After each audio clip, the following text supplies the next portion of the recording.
Wright, co-chair of the Health and Wellness Committee, our moderator for the evening. Good evening, all. My name is Joelle Seawright, as she mentioned, and I have the distinct pleasure of moderating this conversation this evening. So initially, we will start out with introducing our panelists, and they each will have 2 minutes to introduce themselves and how long they've been living with lupus, just to keep it on schedule. So I would like to start with Sora Gail Washington Woods.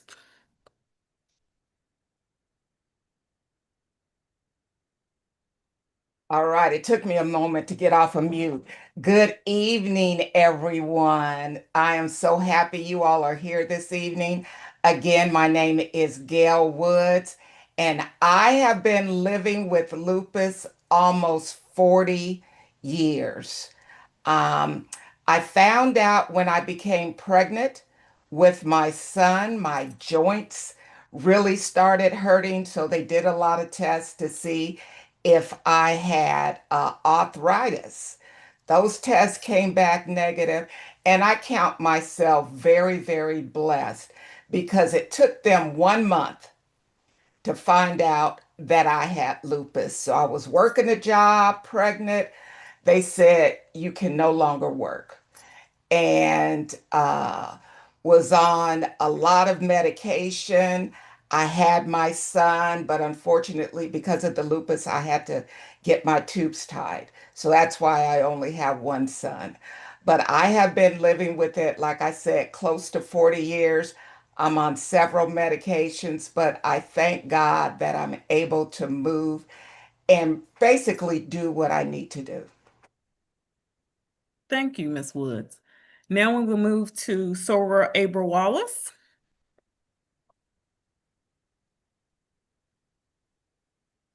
Good evening, everyone. My name is Abra Wallace, and I've been living with SLE or lupus for more than 25 years. I say more because it took doctor visits, hospital trips, testing before I was finally diagnosed. My symptoms became more noticeable after having my first child, also childbearing.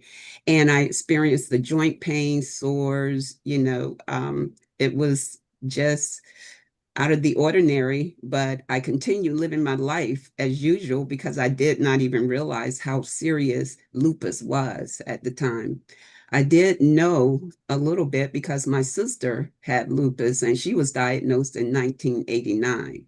But after the birth of my second child, I was finally diagnosed with lupus and it hit hard.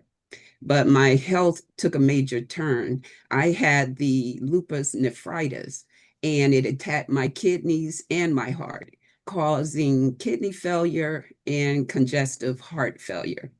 And despite chemotherapy, all types of treatments, I went into end-stage renal failure and needed emergency dialysis. So after dialysis, that was a very hard season, but I pushed forward. And I finally got on the transplant list. The doctors told me it would take 3 to 5 years to receive a kidney, but God had other plans because I received the kidney 2 months later. And through every challenge, God surrounded me with a strong support system. My family, my friends, sorors, co-workers, and my mother and my sister, who was diagnosed, as I said before, were two of the greatest blessings, and my kids, my two sons, Elias and Isaiah. And my journey with lupus is far from over. Every day comes with aches and pains, medication, doctor's visits, but through it all, God has carried me, and I continue to hold on to my faith, stay prayerful, and fight the good fight for my life. Thank you, Ms. Abra. And I just want to add on to that. I have the same type of lupus as her, SLE, but mine hasn't attacked my kidneys as bad as it has with Abra. Now we move to Ms. Jordan Bowden. Hi, everyone. Thank you for having me. I am Jordan Bowden, and I have been living with lupus for 3 years. Technically, I was diagnosed in 2023, and I'm 26 now. However, I would say that my symptoms started to manifest sometime when I was 18. It was really hard to remember things. I had terrible fatigue and terrible joint pain. And for a really long time, I wasn't believed about my pain. I was told that I was drug seeking and those kind of things, even though I was super young and didn't drink or abuse drugs of any kind. And I was often turned away, or the blame of being unwell was placed on me. Like I wasn't eating enough, or I wasn't drinking enough water, or I wasn't taking care of myself, which is not the case. So it took a really long time for me to be diagnosed. I was finally diagnosed in the emergency room when I was 23. My lupus had progressed so bad that I was kind of in the beginning stages of kidney failure. So I also have lupus nephritis. And fortunately, because my kidney was involved, I was finally taken serious. And then unfortunately, I was hospitalized for a really long time trying to get my kidneys back online. And it's been quite a journey. I would say that now I live a relatively normal life. Kidneys are in order, and just take a lot of medicine, and I have a lot of doctor's appointments. But other than that, I am relatively normal now. Thank you. Thank you, Ms. Jordan. And last but not least, Sora Leslie Pender. Thank you. I have been living with lupus. It will be 25 years, January 2027. And I can remember that because I was diagnosed about 3 months after my 30th birthday. And not really understanding how I got to that point, but just knowing that I had symptoms. I was exhibiting symptoms, whether it was joint pain, often told that my knee pain and my swelling my leg was due to, oh, you're still growing. And I'm like, I am 30. I'm 30. How am I still growing? So it took my doctor going through my blood work. I'll be honest, I was neglecting my regular physicals. I was making sure my son was going, but I wasn't going to the doctor as often as I should. And so when I did finally go back, she recognized that my inflammation number was high. And so she's like, let's do an ANA test on you. And we did that. And that's when she was like, yeah, I want to go ahead and refer you to a rheumatologist. And that was when I was diagnosed in 2022. I'm sorry, 2002. And so living life was a little difficult because, again, being a single parent, managing your stress is a little bit more challenging when you're kind of responsible for everything. And so that was one of the things I had to learn how to do, was to manage my stress. But the one thing that, just like Sora Abra and Sora Gail has mentioned, it was faith. I leaned into my faith. I leaned into my support system. It was not an easy road because honestly, I did not think I would see 35. I didn't think I would see my son graduate from high school, but praise God, I've seen him graduate from high school and college. And he is still, we're still kicking it along. And so one of the things that I had to learn was, what did I need to do for me? And it still took me a while to manage my stress and to create boundaries that kept me sane and kept me well. But the one thing I recognize is that I never allowed myself to grieve my diagnosis. And so even now, almost 25 years later, I'm starting to finally accept that life is what it is. And with faith and with my friends, I am still living well, and I am going to continue to live well. As Sora McPherson said, we may have lupus, but lupus does not have us, and so I hold fast to that. So that's my story. So now I have a question, and I'm gonna let you all decide who wants to answer this question first. Could you describe for us what a day in the life of a lupus warrior looks like for you?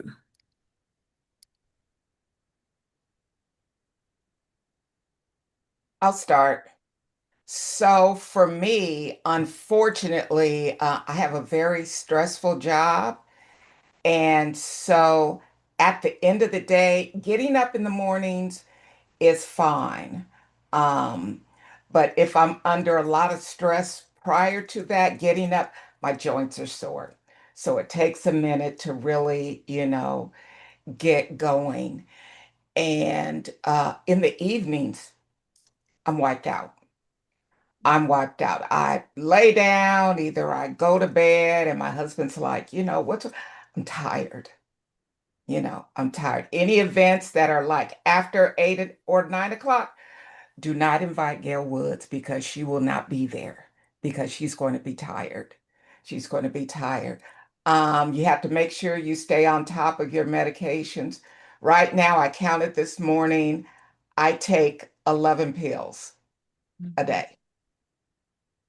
Two are for the lupus, and the others are for other, things that are going on with my body. But I thank God for those 11 pills because those 11 pills keep me going. Those 11 pills allow me to go to work every day to provide for my family and do all the things that I need to do. So when I hear someone talk about, oh, I got to take a pill for the rest of my life. One pill, I wish I could just take one pill for the rest of my life. If this is how God allowed me to be, then so be it. Take my pills and say, thank you, Lord. Amen. And I think to piggyback on that, I think it's the fatigue that is the worst. A day in the life, I had to really make sure that I was intentional about how I started my day. Whether it is making sure that I am quiet and managing my stress, because I know stress and cortisol increases the inflammation, and that is the worst thing for me. In the past several years, 2024 is when I started having issues with my heart, and so that was an eye opener. Although my rheumatologist is like, yo, you're doing really well. This is what your ANA is looking like. Again, any day I can have a good day today and be completely wiped out Yeah, tomorrow. Um, and one thing that as much as I love being out in the sun, I gotta watch that I don't because I understand. can't be in the sun too long. Because if I'm in the sun too long, I'm in the bed for the next 2 days. And so it's up and down. It could be, like I said, a good day today. I got the energy today, but tomorrow, don't ask me what I did yesterday because of brain fog. I don't know if it's the lupus brain fog, the COVID long brain fog, or the menopause brain fog. I don't know which brain fog it is. It could be a combination of them all, but it's give and take. But that's just that's life. Some days you have good days, some days you have bad days. You just have to know what works best for you to manage those days. Anyone else want to answer? Well, unfortunately, we all have those same symptoms. And my day may look normal to people on the outside. They'll say, oh, you look good, girl. While my feet are cramping every time I walk. But hey, like Leslie said, I thank God. But every day is an invisible battle inside. Some mornings I wake up exhausted before my feet even get out of bed. My joints, my hands, I have like arthritis cream to rub, my feet and hands before I get out of bed. And some days I don't need it at all. I jump out of bed and go walking and exercise. It just depends on the day. I also have meditation. I try to make a routine, have meditation, wake up and say, "Oh, I'm alive this morning." Because with lupus, you don't know what's going to happen. Mm-hmm. But I take lemon water. I forgot where I started that. I think it was with an NCNW webinar, and they say take lemon water. So I've been doing that to hydrate your body in the morning, and also just checking my vitals. So I try to do that because, as a transplant patient, you have to keep up with all your vitals. And like everyone else, fatigue, it just hits you when it wants to. So that's what I do, especially with the pain. And I do have brain fog, just like Leslie was saying. So we all have the same, but we fight it differently. Mhm. Yeah. Similar to the other ladies, lupus is kind of like you are kind of I'm not gonna say victim to your lupus, but it's like it depends on how your lupus feels that day, how you're going to feel. It could be anything. It's a roll of the dice, honestly. So some days I wake up and I'm perfectly normal, no pain or minimal pain. And like today I woke up and I was very, very tired. I was unable to get out of my bed. But I've been blessed enough to be able to work from home a lot of the days, unless I'm a lobbyist, so unless I'm in Tallahassee on my feet, but for a lot of the time, I'm able to rest in my bed. Something that I hadn't considered until reviewing the questions for the panel is how I go about taking my medicine. If I know I have like a really busy morning, I will wait to take certain medication because even though it's medicine that is life-saving and is keeping me here with all of you, it also makes me very sick and very nauseous or it upsets my stomach. So that is one thing that I've realized like I kind of have to balance when I take my medication. Yeah. Gotcha. The next question, and some of you all have mentioned this, but I wanted to go a little deeper. How do you navigate the emotional impact of your diagnosis, knowing that stress can exacerbate your lupus symptoms? I know for me, it's got to be prayer to get me through because I mean the stress level on my job is just constant. So no matter how I feel, it's like, Lord, you got to help me get through this day. You got to help me get through this day. And 9 times out of 10, I make it through the day. But there's some days where it's like, I'll get to work, it's like 2 o'clock, I can't go anymore. And I just leave and I go home and I go to bed. But for the most part, I'm able to manage. But it's important to listen to your body. When your body tells you to sit down, you need to sit down or else it will sit you down. I was just going to say that, listening to your body is so important. As much as we want to do all the things, I realize I have to prioritize my health, and I don't feel guilty about saying no, I can't do it. I actually get gleeful about saying no now because before, you, you try to you try to push through because that's what we've been socialized to push through, right? And I didn't even tell my son about my diagnosis until he was 17. So for 10 years, there were moments I couldn't get out of bed. But I did what I could to normalize his experience as much as possible. Now, if I can't move, I don't have no, I don't, I won't. And again, not feeling guilty about it. And prayer is nothing but faith, having journaling, meditation, prayer, just having those different things to cope. If you and a good support system too, to be able to Yes. lean in and not feel bad about asking for help.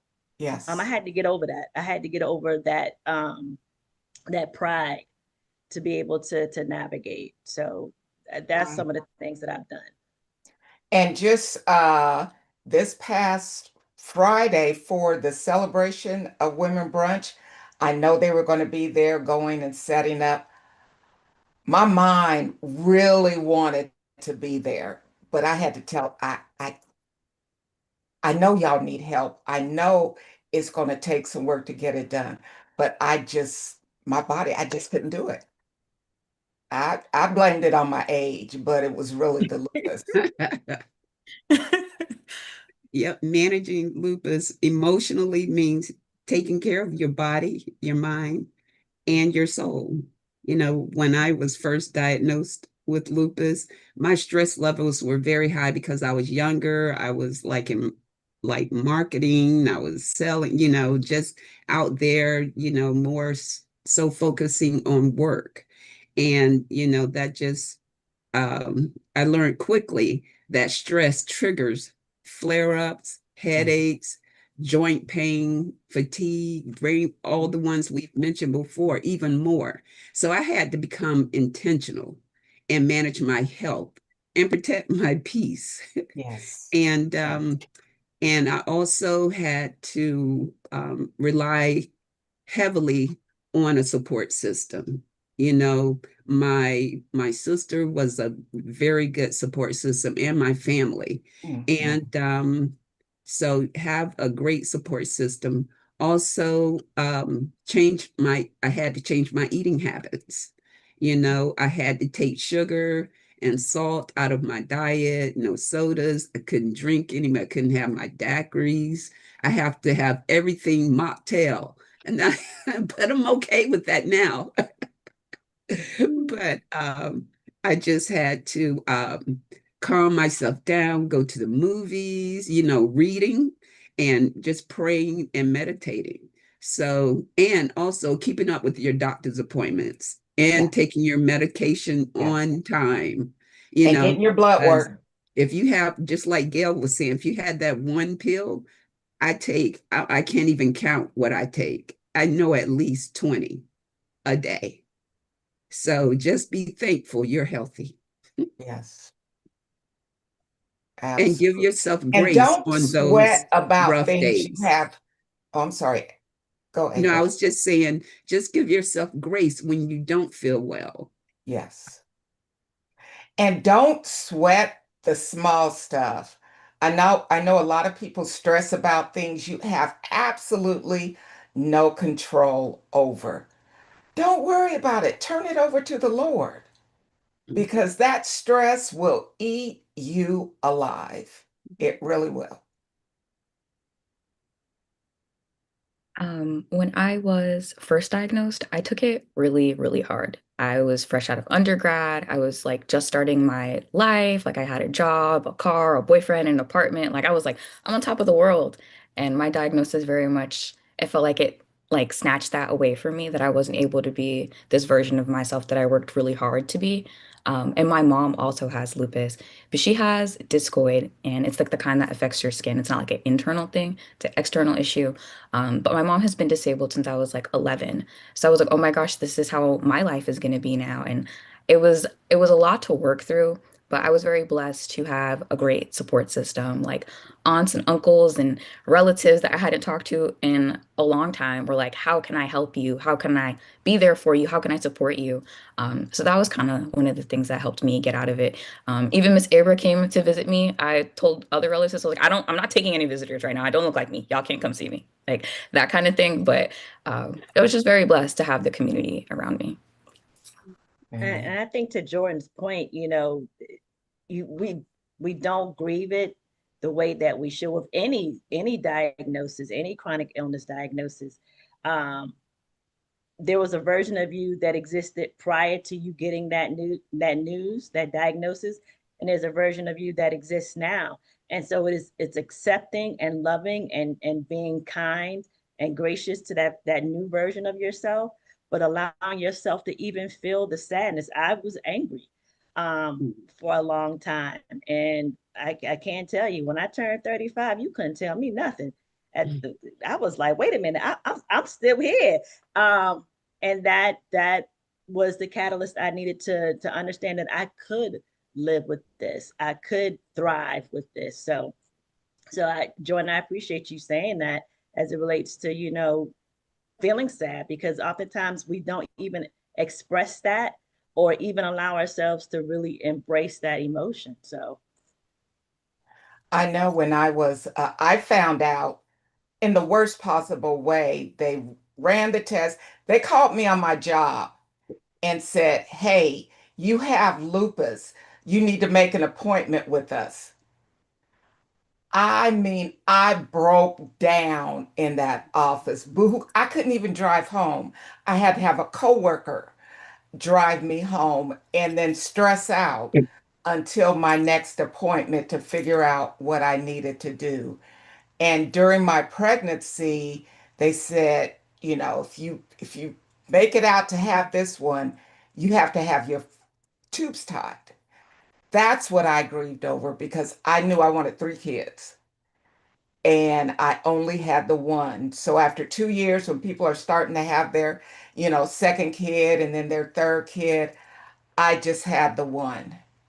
But God answers your prayers. He put enough kids in my life, children of my in my life. So I'm Auntie Gail, and I love being Auntie Gail. So he'll take care of you just his way and not the way that you want it. amen. Thank you, ladies.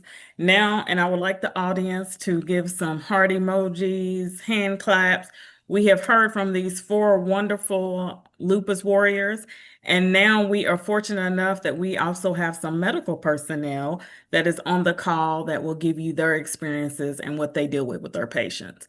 So I am going to, if I could pull it up, I'm going to read their bios and then start asking questions to them.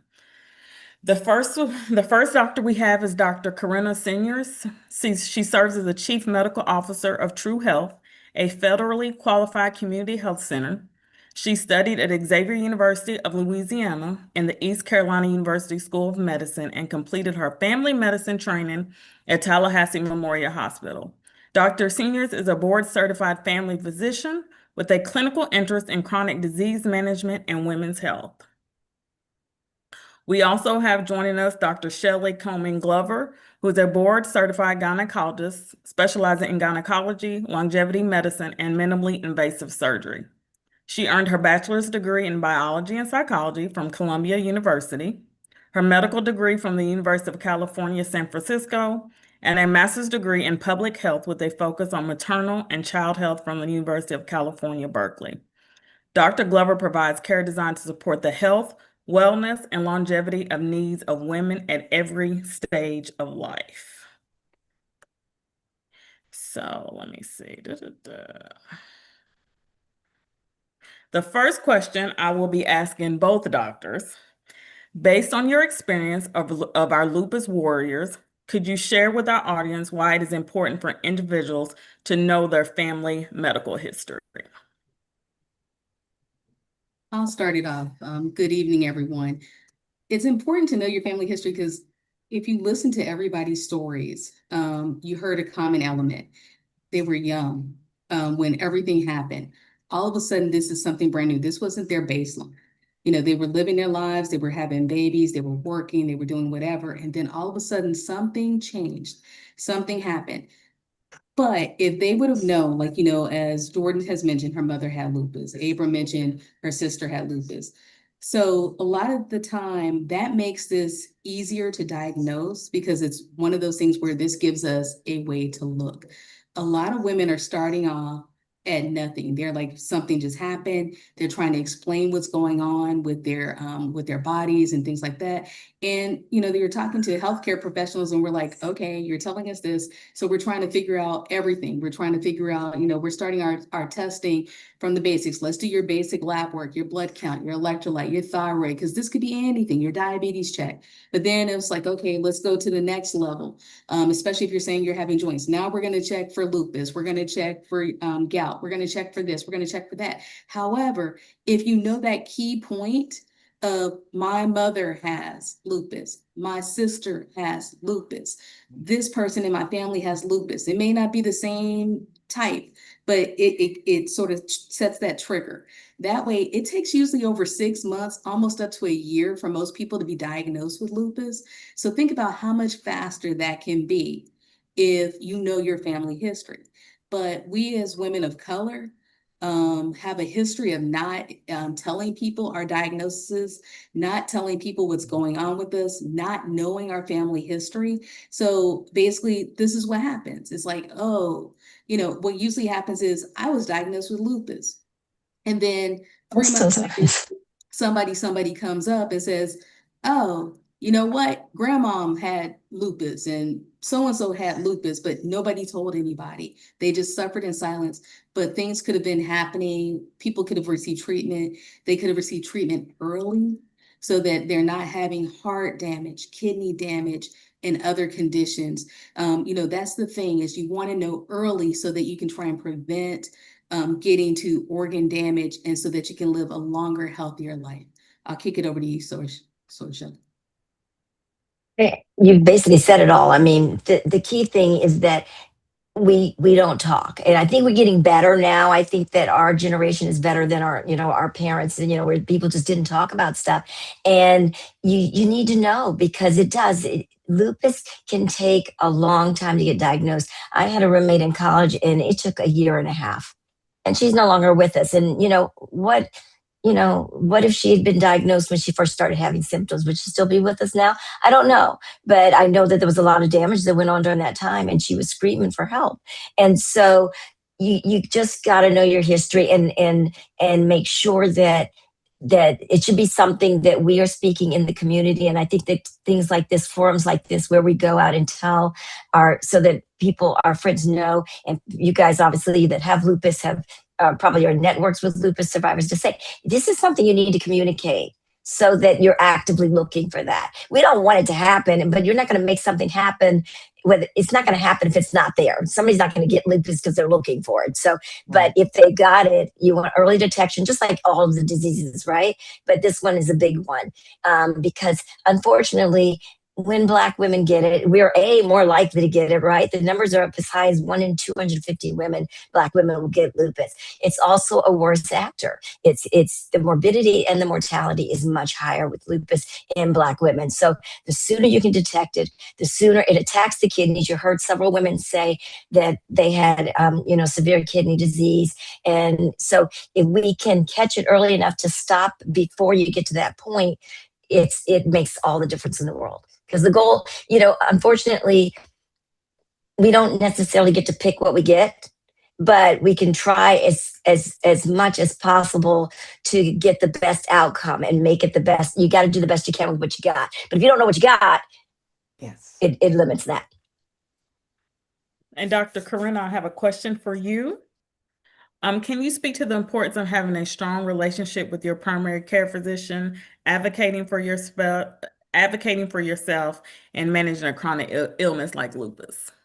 Well, the number one thing is the advocation, because the thing is, again, if you have a good relationship in with your primary, again, sometimes your primary is the person that you go to just for your regular checks, and you're like, hey, I'm noticing something different. If you have a really good relationship, they're going to notice it too. They're going to say, hey, I notice you don't look the same, or you're not your same personal self. But the thing is, I hate to say it, we don't like people who doctor shop, who bounce around place to place to place to place, because again, no one's going to get a chance to get to know you and actually build that rapport with you in your history. But if you have a really good relationship, number one, you're going to actually have that relationship where you're going to be seeing them every 3 to 4 months, because we're going to want to see you. We're going to want to know what's going on. The thing is, your primary care provider is your quarterback, is the one who's setting up all the plays and basically giving you that guidance. That's the person who's ordering your lab work. Basically probably the first person who's even thinking about, I think this could be lupus. I think this could be this. They're going to order all the baseline labs, because you can't just bounce from, I think I have lupus, let me go to a rheumatologist. They're going to ask you, do you have any blood work done? So you're going to have to get all the basic labs. Then you're going to also have to get the lupus and arthritis labs and all those panels. Once that's diagnosed, your primary is the one who's going to set you up with your specialist, rheumatologist, who's the doctor of the joints and bones, right? If you need to see a cardiologist for your heart, if you need to see the nephrologist for your kidneys, all those people basically work independently, but they send all that information to your primary doctor. So basically they're holding everything in their hand, but they're doing that guidance to everywhere else that needs to go. So you want to have a good relationship, because you want to make sure that person's getting that information, because that way, if I have the labs, I can make sure it's going where it needs to go. If one's saying, hey, I need you to send them to over here, then basically that person is doing that. So you want to keep them in the loop. You want to keep them under there, but again, for that guidance, because if something's changing just a little bit, usually your primary care is the one who's going to jump all over it and all over you, to basically get you where you need to go next. And also to give you more guidance about dieting, exercising, and some of the local resources. So you want to have that good relationship. But again, if you realize something's wrong with you, advocate for yourself. Say, hey, I don't feel right. Something's wrong, because that way they have to pay attention to you. There are sometimes we're like, are you sure? But if you're a strong advocate for yourself, somebody's going to listen. Thank you, Dr. Corinna. Now I have a question for Dr. Shelley. Several of our panelists have shared that they found out about their lupus diagnosis following a pregnancy. Could you share with us how autoimmune disorders impact reproductive health?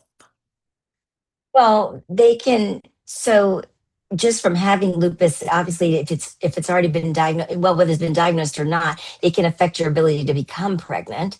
And then if you become pregnant, pregnancy is a stressor on the body. It's a big stressor on the body. So that is going to make it, you're a high risk pregnancy. You're more likely to actually have more inflammation, more pain, and more of a flare on your lupus during the pregnancy. So if you have lupus, yes, there may be people out there that encourage you not to get pregnant, but if that is something that you really want to do, you meet with the perinatologist before you ever get pregnant and come up with a plan, so that you walk into the pregnancy.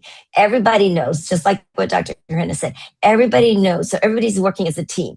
This is the plan. We know what the plan is. We know how this person, what their disease state was when they started. And obviously you want your disease as optimal as possible before you get pregnant. So this is if you know that. And then you have to be watched very closely, because people with lupus are more likely to get high blood pressure. They're more likely to get blood clots. They can develop preeclampsia, which can kill you. And they go into early labor more likely. The baby, much higher risk for miscarriage, much higher risk for the baby to have growth retardation.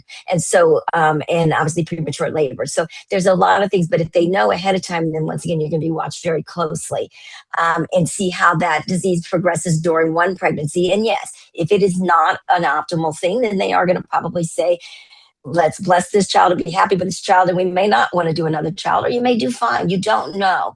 But what I always tell my moms is this: as much as childbirth can be a blessing, it's not a blessing if you're not there to enjoy it. So, and your husband, your partner does not want that baby without you.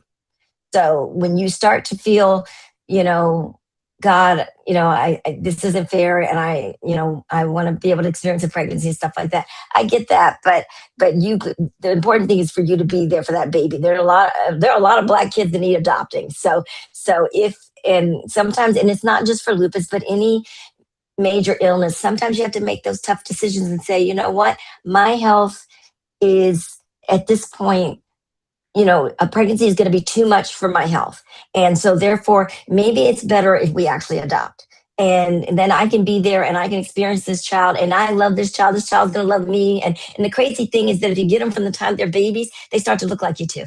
And so they adopt your mannerisms stuff. And unless you get an Asian baby or something completely off the bracket, people don't necessarily have to know that it is not, that you didn't give birth to them, So that's a whole different conversation, but just realize, I'm just saying that for those of you that are struggling with that and feeling like, if you've been told not to get pregnant or whatever, that even though it's very upsetting, once again, you pick your poison, you do the best you can with what you got. But the main thing is that you're alive and you're healthy and that you're there for that child. And so, and for your husband or your partner. So just keep that in mind. And then if it's not diagnosed and it's caught during the pregnancy, then it's usually caught because you're having, it's starting to go downhill. There's some issues that are being noticed. But the key thing is for women that don't know, but if you start, pregnancy overall should be a fairly healthy thing, especially if you're younger. You shouldn't have significant swelling in your legs. You shouldn't have, everybody gets fatigued, but you shouldn't feel like, I can't put one foot in front of the other. And so if you're starting gaining rapid weight, feeling really severely fatigued, having palpitations, getting short of breath, and especially if it happens very quickly, then you need to get into your OBGYN and get checked out. Don't chalk it up to this is just the way pregnancy is. Get it checked out because it can manifest during that. And there are other bad diseases, of course, that can manifest during pregnancy as well. So don't ignore the symptoms, which is what all these ladies have been saying all along. Yeah, it took me, after I had my son, probably about 2.5 years to find my new normal after that, because my blood pressure was raging at 27 because of the lupus. Thank you all so much. We are at our Q&A. I cannot see the chat, so I'm not for sure if there's any questions in the chat. Sora Makia, I know that was you. Oh, yes, we do have 2 questions. The first question being to the doctors, likely. Thank you, Courtney, for the question. Are there any common prescription medications that can trigger drug-induced lupus? You always have to be careful of any time when your doctors and other people are talking about medications that can irritate your kidneys. There's different things like that. There's different, we always say it's one of those things. It's a treatment, but it can be a curse. If you're overtaking your Tylenol, if you're overtaking your ibuprofen, if you're overtaking certain medications, it can.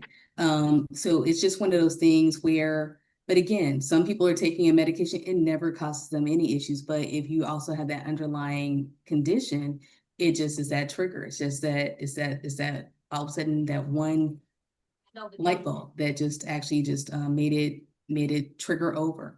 But again, one of the things we always say is, like, if a person does have lupus, we always want you to be careful of things that can affect kidneys, things that can cause damage to your kidneys. But, we also are watching your heart, making sure about, are the right medications, are things working well, that, are not going to cause you anything that's going to make things worse, or cause irritation. So Shelly, you have anything? Just be careful with what you're taking. Don't just assume because it's something's over the counter that it's safe, especially if you're on medications. And so once again, this goes not just for lupus, for any medical conditions. If you're already on medications, things interact. And just because it's over the counter doesn't mean that it's necessarily okay for you to take. So a lot of people, do your research and be careful with what you're doing and communicate with your doctor. And as Dr. Corinna said before, make sure you have a good relationship with one of your doctors. Find somebody that is knowledgeable about lupus and has your back. And if they don't, find somebody else. There's somebody out there that knows and will be good for you. Thank you. Oh, yes. I just wanted to add, when she was talking about the different medication, it may not go together. I contact my primary care doctor on every supplement, everything, every tea, every herbal tea, every estrogen. That's the popular thing, not estrogen, but collagen. That's a popular thing that everybody takes. My doctor said, well, let me do some research. He doesn't say I couldn't take it, but he said, let me make sure it jives with your other 50,000 other pills, So I always check with my primary care, whatever doctor that you're seeing regularly, to check what goes together. Awesome. The next question, this is a really good one. For persons who may not know all the signs and symptoms, how can we as Black women best advocate for ourselves, especially when it's been brushed off?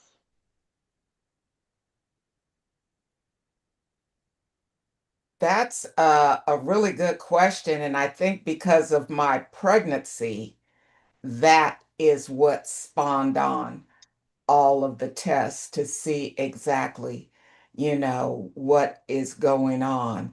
But definitely the joint pains, if you didn't have any joint pains before, and now that you have joint pains, fatigue, I think those are probably the two big ones. And then if there's a history in your family. The bottom line is to know, I think the squeaky wheel gets heard. I mean, if you really, I'll get people that come in and they go, I just know something's wrong. And so, I mean, there are going to be people that brush you off, and think, okay, well, you're just depressed, or you're just, hypochondriac or whatever. But, you just ask and, just say, like I said, if that person's not listening to you, find somebody else. And you just keep going until you find the right thing. Sometimes, someone will come see me and they'll say, they'll just keep insisting there's something wrong, and we're looking at the test and we're not seeing anything. And so, I don't brush them off. I just say, let's delve deeper. So like Dr. Minna said, there's tests and then there's more tests and there's more tests. And so you start off with the basics. You can't run, 5 billion tests on every single person that comes in with joint pain or fibromyalgia, because the whole health system's already jacked up and we don't need to make it worse.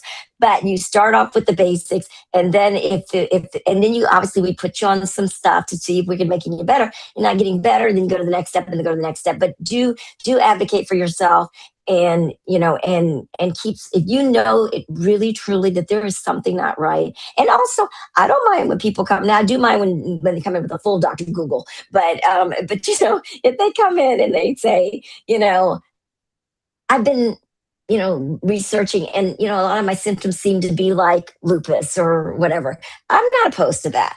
I'm opposed when they come in with the diagnosis and the treatment and the cure, and it's like, well, what am I here for? But it's okay to say, everybody, we all know that you're on the internet. We're on the internet, so it's okay.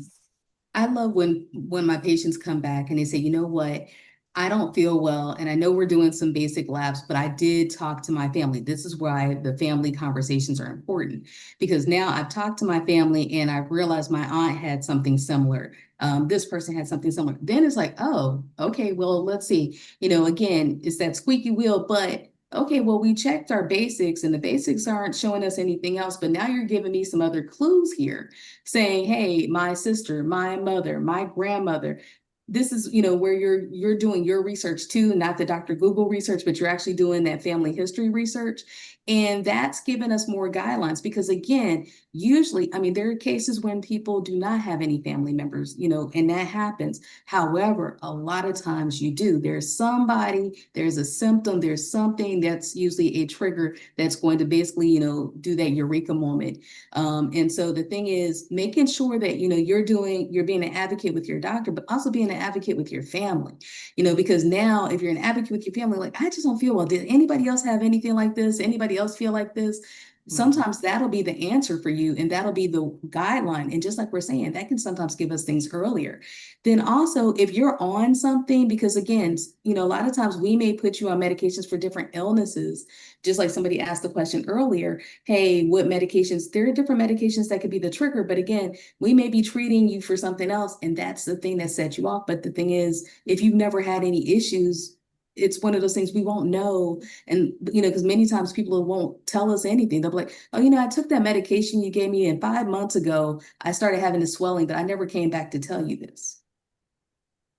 We're like, that's not common. Let's find out what's going on so we can look further. But now we're basically working with a 5-month deficit. Right. And then with lupus, one more thing with lupus, and the panel will tell you, sometimes the tests are negative the first time. So don't, just because you've been tested, doesn't mean you do want to run those tests again, not the next week, but if it's not getting better, and even if you've done the whole panel and it's negative, rerun those tests, because especially when you're having a flare up, you're more likely to see those antibodies elevated, and versus if you go in and you happen to hit the doctor during a calm moment. So don't not test more than once. I test at least 3 or 4 times before you say it's definitely not that.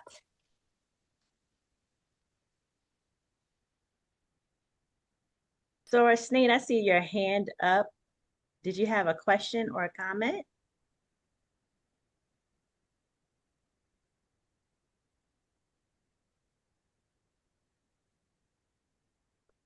Uh-oh. While she's waiting to get unmuted, one of the things I always think about, there was a lady that went to my church, and she looked like a third-degree burn victim. I thought she was in a house fire. She said, no, it's lupus. I mean, her entire face was just black because of the lupus. And I think that had a lot to do with she didn't know what was going on. She didn't know how to advocate for herself, and they didn't listen to her. And she ended up dying because of that.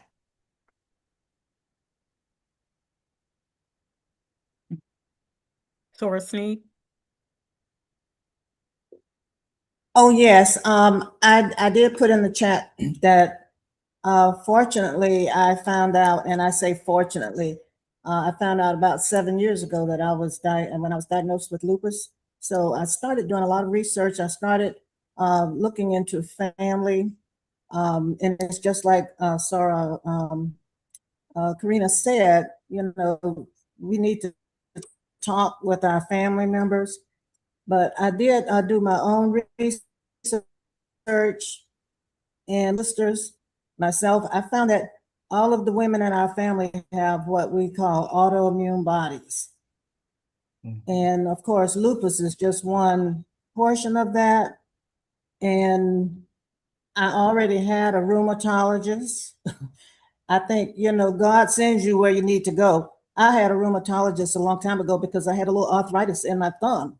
And so I've been seeing a rheumatologist a long, long time. But I went to her one day and I said, I don't know what's wrong with me. My hair is just coming out and I can't figure out why. And I've never had that problem before. She started running all the tests and it came back. She said, oh, you have lupus. So fortunately, from that point on, I've been receiving excellent care. Couldn't get rid of the arthritis, of course. And I found out as things went on that I not only have lupus, I have rheumatoid arthritis, osteoarthritis. I have a sister with psoriasis. My daughter has diabetes type 1. I have a sister with type 2 diabetes. And we just kind of stay in touch as to what's going on because I really think that I showed signs of it when I was a little girl. But back in the day, nobody really paid attention. You have growing pains and that sort of thing. So it's important to really talk with your family. It really is. And stay in touch with good doctors. Absolutely. Absolutely. Well, I want to say thank you to all the panelists, to Dr. Corona and Dr. Shelley for sharing your knowledge as well. We have to have the conversations. We got to stop feeling that we don't need to share. We do need to share. There was a question in the chat about organizations for those who may have been local organizations for those who may have the diagnosis. The lupus.org is a national organization, but there is a local chapter, Lupus Orlando. They have monthly seminars, they have guest speakers, they have support groups. Connect with the support group, connect with your primary care physician, because like Dr. Corona said, that's the quarterback. And they are the point person for you to make sure that your care is coordinated. So again, thank you. I'm going to go ahead and turn it back over to Sora Green McPherson for the end of our May week closing, and then to Sora King as well. Okay, well, thank you so much, Soras. This has been quite enlightening for me, as I'm sure it has been for many people here on the Zoom. And I wish to thank all of the experts, all of our medical professional sorors who are here to help support our sorors and the community at large in just exactly what we can do and some of the things to look out for. The insight has been amazing, has been incredible. And I wish to thank again our guests for just coming out and to support the Orlando Alumni Chapter's May Week events, especially this culminating event for the 2026 year. So thank you again to the award-winning Health and Wellness Committee chairs and committee again. So I appreciate everyone. And on behalf of the May Week chairs and co-chairs, Sora Wendy Joseph and Sora Isis Williams, I bid you a good evening. And Sora King, thank you.